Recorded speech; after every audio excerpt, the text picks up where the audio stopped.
இப்போ வசதி உள்ளவங்க பெரிய ஹாஸ்பிட்டல்ல போய் தனியார்கிட்ட பணம் எடுத்து கட்டி சேர்ந்துக்கிட்டு வைத்தியம் பார்த்துக்கிட்டு வர முடியும். ஏழை எளிய நடுத்தர மக்கள் என்ன செய்வாங்க?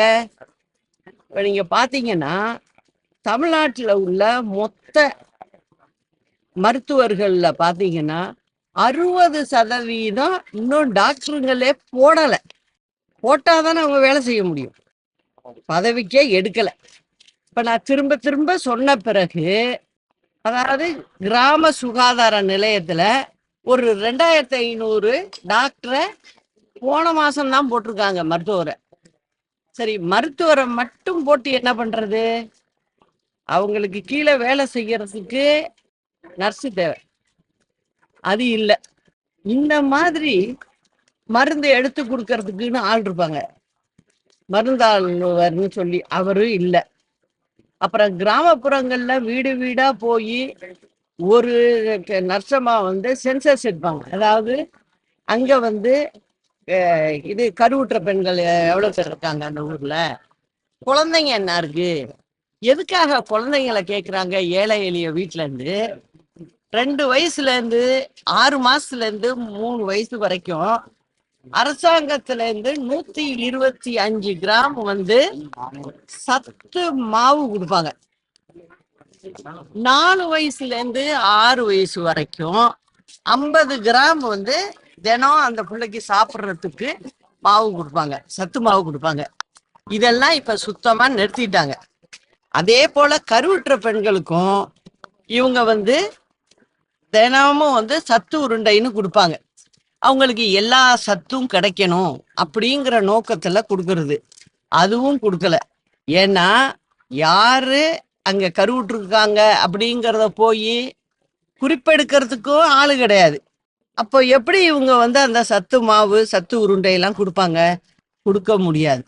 அது மட்டும் இல்ல, இன்னும் மோசமான நிலைமை என்னன்னா, நான் ஏற்கனவே சொல்லிட்டேன், வசதியானவங்க வீட்டில் பிரைவேட்ல தனியார் மருத்துவமனையில் வச்சு டெலிவரி பார்த்துக்குவாங்க.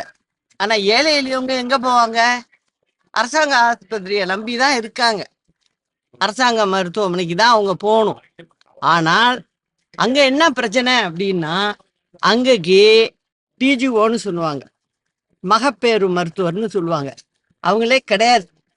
இல்லை, இப்போ சுத்தமாக டாக்டரும் இல்லை. அதாவது தாலுக்கா மருத்துவமனைகளில் 100 பெட்டு 50 பெட்டு இருக்குன்னா அதுக்கு தகுந்த 2 டாக்டரு, ஒரு டாக்டர் பெண் மருத்துவர் அவசியம் இருக்கணும். இல்லை, இப்போ அங்கே போய் வைத்தியம் பண்ணிக்கிட்டா இவங்களுக்கு எல்லாமே ஃப்ரீ. ஏழை எளியவங்க அங்கே போய் குழந்தை பேர் பெற்றிருக்கலாம்.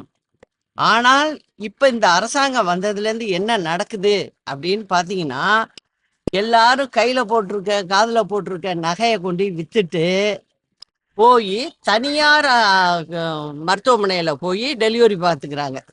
அதுக்கு சாதாரண டெலிவரி பிரசவத்துக்கு 75,000 80,000 ரூபா ஆகுது. அதுவே சிசேரியன் கேஸா இருந்துச்சுன்னா 1,10,000 1,20,000 ஆகுது. இந்த பணத்துக்கு ஏழை எளியவங்க எங்க போவாங்க? இது அரசாங்கம் யோசிக்கிறது இல்லையா? இதை செஞ்சு கொடுக்க வேணாமா மக்களுக்கு? வாக்க வாங்கி நீங்க ஆட்சிக்கு வந்துட்டு இந்த மாதிரியான விஷயங்களை நீங்க திரும்பியே பார்க்கல. என்ன அர்த்தம் அது? நானும் ஒண்ணா சொல்லிக்கிட்டே இருக்கேன். நான் எனக்காக சொல்றேன், தமிழ்நாட்டு மக்களுக்காக தானே சொல்றேன். இப்ப ஏழை எளியவங்க போய் ஒரு பிரசவம் பார்த்துக்கிறதுக்கு 1,00,000 ரூபா 1,50,000 ரூபாய்க்கு எங்க போவாங்க அவங்க? அதை இந்த அரசாங்கம் சரி பண்ண முடியல. இப்ப நான் சொன்னதுக்கு அப்புறம் போன மாதம் 2,500 மருத்துவரை போட்டிருக்காங்க. அதாவது கிராம சுகாதார நிலையத்துக்கு போட்டு என்ன பண்றது? கூட நர்ஸு போடணும், போடல. இது மாதிரி தான் இந்த அரசாங்கம் நடந்துகிட்டு இருக்கு. அதாவது செவிடங்காதல ஊதுன சங்கு மாதிரி இருக்கு. நான் பார்க்கும்போது இதுதான் தெரியுது. இப்ப இந்த மாதிரியான வேலைகள்ல இறங்கியிருக்காங்களே ஒழிய மக்களுக்கு செய்யணும் அப்படிங்கிற எண்ணம் 1% கூட அவங்களுக்கு இல்லை.